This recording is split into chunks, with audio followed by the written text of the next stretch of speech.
তোমাকে বধিবে যে গোকুলে বাড়িছে সে। বাংলায় একটা প্রবাদ আছে, ধর্মের কল বাতাসে নড়ে।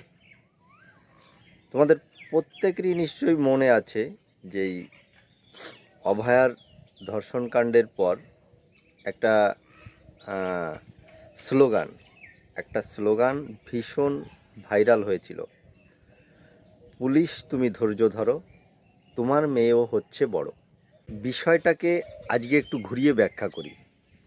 আচ্ছা, ওই মেয়েটা, ক্লাস 9-এ পড়া মেয়েটা, বর্তমান দিনে ক্লাস 9-এ পড়া, 8-9-এ 7-8 থেকেই প্রত্যেকটা বাচ্চাই সব কিছু বুঝে ফেলে বর্তমান দিনে।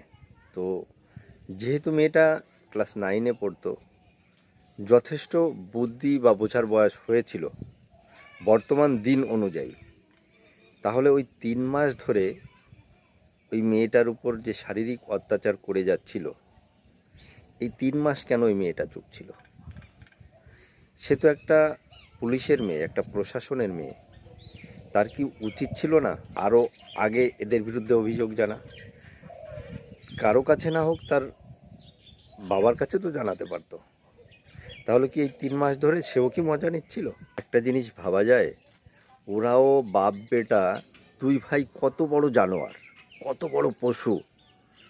একটা বাচ্চা মেয়েকে বাপ বেটা দুই ভাই মিলে একসঙ্গে, এটা কি করে সম্ভব? এটা কি সম্ভব কখনো? তোমরাই বলো বন্ধু। মানে কত বড়, মানে এদের মুখে বাজে ভাষা চললে আসে। কত বড় শান্তির ছেলে ভাবা যায়? সি সি সি সি সি।